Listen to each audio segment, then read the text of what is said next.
Hello, and welcome to Weekend Wisdom. My name is Tracy Whitney. I'm the content director for Creating a Family, and I am the host of this and our other hour-long podcast called Creating a Family, Talk About Adoption, Foster Care, and Kinship Care. Weekend Wisdom is our opportunity to answer short questions with kind of quick, easy answers that will get you started on implementing new strategies in your family right away. So we're going to jump into a question that came in from Nicole. She says, my child is in upper elementary school and we've been together for a while, but they still are keeping me at arm's length. What are some concrete things I can do now to build a secure attachment? So, Nicole, I first want to acknowledge how hard this probably feels for you. I well understand the sense that you're being held at arm's length. I understand that sense of emotional distance, and I want to call out what you're doing well. You're showing up, you're trying, and you're thinking deeply about things that you can do on your side of the relationship to improve and change. And those things all matter way more right now for you and for this child that you're trying to build relationship with. That's all really good stuff on your part. And I want you to kind of go into this conversation with that sense of, I am doing something well and I am doing something right. But the truth is, for our kids who've been through really hard life experiences before joining our families, they don't always move toward connection. They don't even sometimes know how to move toward connection, because sometimes keeping that distance is how they learned to survive or how they learned to stay physically or emotionally safe. So instead of trying to pull them closer to us and having that like tugging sense going on in our relationship, we really want to work on becoming a place that feels safe enough that they want to come towards us and feel closer over time.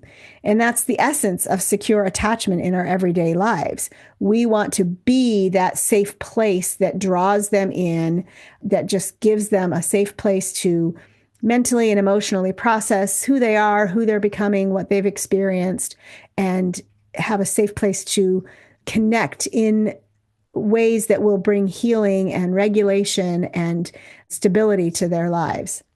So there's 5 things that I kind of pulled together from our archives, and you can find more information about those archives in our show notes that I've listed for you. But these are 5 things that I think might help you build the more secure attachment that you want in your relationship. And they're all from your side of the relationship. So concrete idea number 1, one of the most helpful things that you can do is to take the pressure off of what connection is supposed to look like.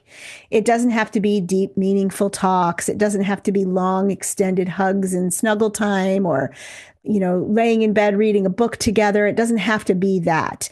It can be really simple, quick, quiet, normal stuff like sitting next to them while they're playing a video game, or watching a show with them that they like, or taking a ride in the car together and just being. We just keep showing up. We just keep being present. We just keep being present with no agenda. Because kids who are struggling and feel fearful or unsafe can sense an agenda a mile away. So you just want to take the pressure off of what connection is supposed to look like and focus on being present. And there's a lot of connection that can actually grow out of that presence. Concrete idea number 2, because when they do keep us at a distance, I know it happens, it can sting really deeply. We have to shift into curiosity instead of hanging in that painful feeling of taking it so personally. We want to try and shift into curiosity. So that's concrete idea number 2. So instead of saying, why are they doing this to me? You could say, I wonder what's going on underneath that behavior. Or you could say, you seem a little out of sorts right now. If you'd like some company, I'm happy to sit with you. Or you could say something like, wow, that seemed like a really tough moment. Are you okay? And just stop. Just let it be what it is. Your curiosity doesn't just open a door for you to understand what's going on with them, but it opens a door for them to think, maybe there's something else going on that I'm not in touch with yet. Sometimes it just might mean staying close and quiet in that curiosity, not helping them answer it, not trying to answer it for them, or not forcing them to answer your curiosity. We want to show them that we're safe without asking anything from them. So concrete idea number 3 is that I want to encourage you not to underestimate the small stuff that happens in that presence and in that curiosity. A quick check-in before bedtime, bringing them a couple cookies while they're studying, sharing something that made you laugh today, or sharing a sweet memory that you have of them from last year or the year before. Those are all small, low pressure moments that build threads of connection between you. And again, are without agenda. They're present. They're, kind of in that vein of curiosity. And it's kind of these concrete ideas are building on each other. There will be times when we have to lean in and be a little bit more intentional with our words, but those are going to be fewer and farther between if you're focusing on your side of the equation and how to build this concrete attachment. And those times that we do have to lean in, sometimes they'll still pull away. And that's the reality that we're facing. And again, it's going to be you focusing on your side of the equation, so to speak. And it doesn't mean that what you're doing isn't working. It just means that they're still trying to process what connection and relationship and attachment means for them. And it doesn't mean that they're rejecting us. It just means that they're kind of all up inside their own head and in their own heart trying to figure all this out. Figuring it out will be easier if we are consistently showing up in those ways, showing up with our presence, showing up with our curiosity, showing up with small, itty bitty little moments of connection, just stopping by their room and saying, "Hey, I'm heading off to bed. Just wanted you to know that I had a great day with you today." No answer required, just moving on. So again, that consistency of showing up again and again and again, even the small ways, will really matter. Concrete idea number 4 is to remember that as they age and develop their own identity and their own understanding of their story, their preferences and methods of connecting will shift and will change. So, for example, at a young child's age, you might see more sense of connection when you're sitting on the floor playing with them, or sitting on the floor while they're playing, even if they don't want you to play with them. And in the tween years, you might see more sense of connection, or more, let me say it this way, more openness to connection when you're doing things side by side, like riding in the car or sitting on the couch while they're playing a game, or asking them to teach you how to play a game.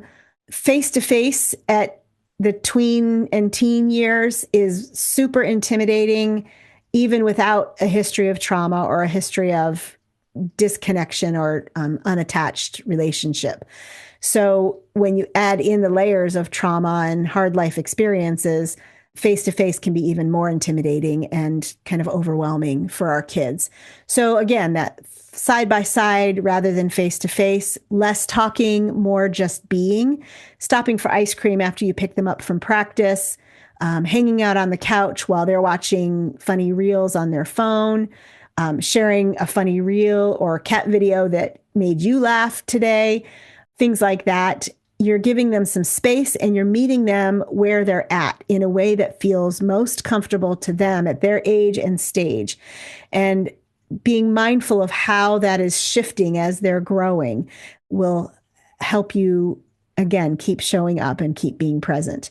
So concrete idea number 5, and I know this might be a little hard to hear, but when you're feeling that distance and it hurts, it's super challenging not to take it personally.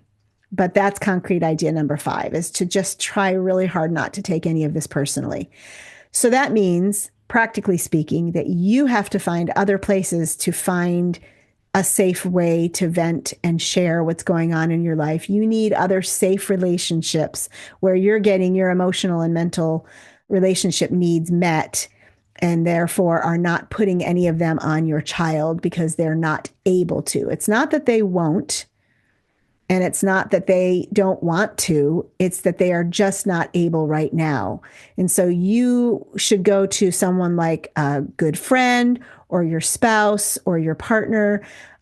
Find a therapist that can offer that safe place for you to just kind of feel connected, feel affirmed, share what's going on inside your heart and your mind about your processes and how you're handling these 5 concrete tips.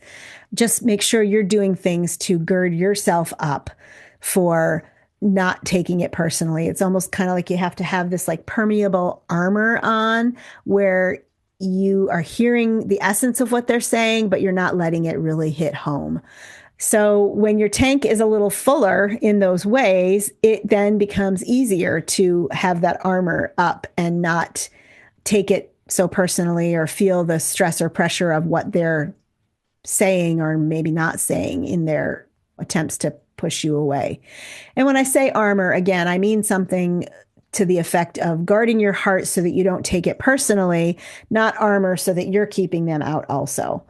When you don't force closeness, then you can be patient to build it up slowly every time you show up in the smallest way. So if you see them starting to move closer on their own, you know that kind of some of what you're doing is working. So it might be just standing next to you at the kitchen counter while you're chopping carrots. That's them moving closer because they feel safe to do so. Maybe it's you sitting on the couch watching, one of your family's favorite movies, and then all of a sudden you find them sitting at the other end of the couch with you, and you didn't invite them, and you didn't make a big deal of them showing up, but they're there. And that's, again, them moving towards you in connection. It's really, really small steps. And sometimes it feels hard to be patient for those small steps. But if you're patient to build it slowly, every time you show up steady and safe and consistently, they will see that. They will feel safer, and they will eventually learn how to process what it means to move towards you on their own. I appreciate you writing in, Nicole. I know that it's kind of a vulnerable place to be. I know it's a hard place to be. And I'm sure that you are not the only foster parent, adoptive parent, or kinship caregiver who feels this distance and the tension of this distance. I hope it hits home for you. And listeners, if you heard something in here today that resonated and hit home with you, please drop us some fan mail. We would love to know what you thought about today's episode or other questions that you might have as a follow-up to today's episode. You can look for the button that says drop us some fan mail. It's in the show notes on YouTube. It's on whatever podcast player you're listening to right now. And we would love to hear from you. Thank you for being here today. Thank you again, Nicole, for your question. And I will catch you all next week.